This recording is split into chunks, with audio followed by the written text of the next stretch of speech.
Hi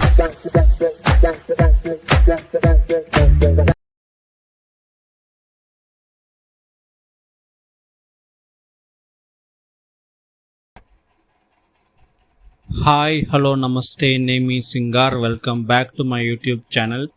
so మనం ఈరోజు ఈ వీడియోలో ఏం చూడబోతున్నామంటే, రీసెంట్గా డిస్నీ ప్లస్ హాట్స్టార్లో రిలీజ్ అయిన మలయాళం మూవీ ARM ఎలా ఉందని ఇప్పుడు మనం చూద్దాం.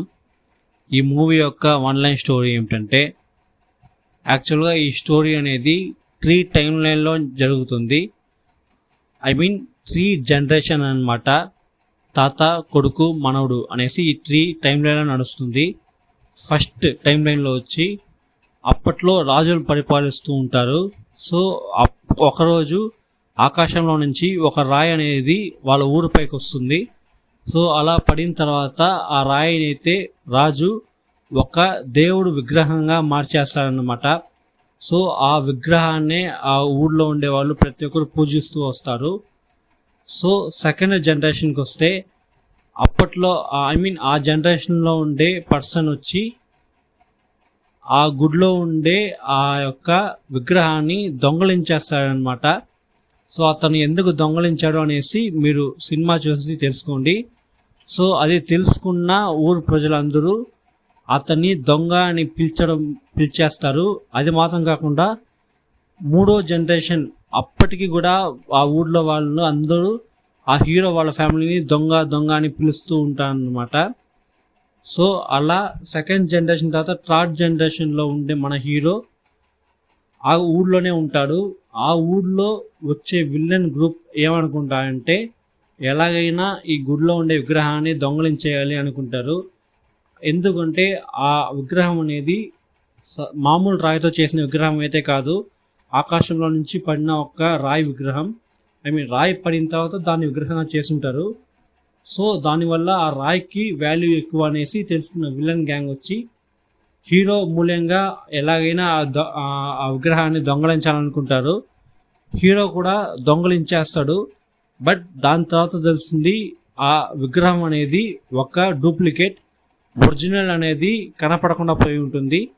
సో అది ఎక్కడికి పోయింది, ఏమైంది అనేసి మన హీరో అయిన టవినో థామస్ కనుక్కుంటాడు. కనుక్కున్న తర్వాత ఆ విగ్రహం కనుక్కున్నాడా లేదా, దాని తర్వాత ఏమైంది అనేది ఈ సినిమా యొక్క మిగతా స్టోరీ అన్నమాట. నాకైతే ఈ సినిమా నచ్చింది. దానికి ముఖ్యమైన కారణం వీళ్ళు తీసుకున్న స్టోరీ అనేది చాలా సూపర్. ఒక స్టోరీ బట్ 3 టైమ్ లైన్స్లో జరుగుతుందన్నమాట. తాత, కొడుకు, మనవడు అనేసి ఒక 3 టైమ్ లైన్స్ జరుగుతుంది. సో ఆ 3 టైమ్ లైన్స్లో లీడ్ వచ్చి టవినో థామసే. సో ముగ్గురు ఒకటే అన్నమాట. ఒకే ఫేస్ ఉంటుంది వాళ్ళ ముగ్గురికి. అండ్ ఈ సినిమా నాకు నచ్చడానికి కారణం వచ్చి, ఈ సినిమాలో ఉండే ఫ్యాంటసీ ఎలిమెంట్ చాలా సూపర్గా ఉంటుంది అనమాట. సో ఆ విగ్రహం ఎక్కడికి పోయింది, ఏమైంది అనేసి హీరో కనపెట్టేటప్పుడు చాలా విషయాలు తెలుసుకుంటాడు. చాలా విషయాలు తనకి కనపడతాయి. సో అవన్నీ చూపించిన విధానం కానీ ఓవరాల్ స్క్రీన్ ప్లే అనేది నాకు ఈ సినిమా చాలా బాగా నచ్చింది. అండ్ ఈ ఫిలిం కూడా నాకు చాలా బాగా నచ్చింది. ఒక 1 టైం వాచబుల్ ఫిలిం, చాలా బాగుంటుంది ఈ ఫిలిం అయితే.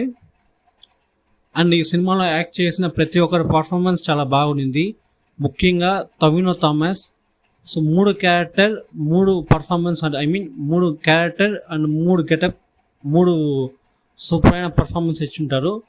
సో వాళ్ళ క్యారెక్టర్, వాళ్ళ పర్ఫార్మెన్స్ అనేది నాకు చాలా బాగా నచ్చింది. నెక్స్ట్ వచ్చి ఈ సినిమాలో కీర్తి శెట్టి హీరోయిన్గా ప్లే చేస్తుంటారు. వాళ్ళకి క్యారెక్టర్ పెద్దగా ఏం లేదు, చిన్న రోలే. జస్ట్ హీరోయిన్ ఎలా ఒక సినిమాకు ఉంటారో అంతవరకే. సో వాళ్ళకి పెద్ద స్కోప్ లేదు. బట్ వాళ్ళ యాక్టింగ్ కొంచెం బాగుంది, పడలేదంటే. అండ్ ఈ సినిమాలో సాంగ్స్ కొన్ని బాగున్నాయి, కొన్ని బాగలేదు.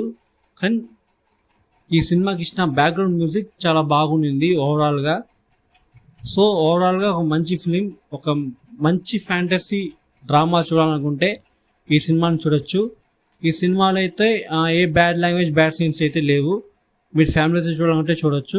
ఈ సినిమా అయితే ప్రజెంట్ డిస్నీ ప్లస్ హాట్స్టార్లో స్ట్రీమ్ అవుతుంది. చూడాలనుకున్న వాళ్ళు చూడండి. ఇంతే నా యొక్క ఈ రివ్యూ.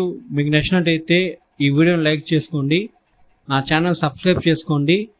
మీకు ఏదైనా ఒపీనియన్ ఉంటే కింద కమెంట్ సెక్షన్లో తెలియజేయండి, నేను చూసి తెలుసుకుంటా. నా ఛానల్ సబ్స్క్రైబ్ చేసిన తర్వాత ప్లేలిస్ట్ అనే ఒక ఆప్షన్ ఉంటుంది అనమాట. సో దాన్ని క్లిక్ చేస్తే మీకు చాలా సెగ్మెంట్స్ అండ్ చాలా వీడియోస్ అయితే ఉంటాయి. సో వాటిని చూసి ఎంజాయ్ చేయండి. ఇంకొక వీడియోతో నేను మీ ముందు, అంతవరకు నేను మీ సింగార్. Thank you, bye.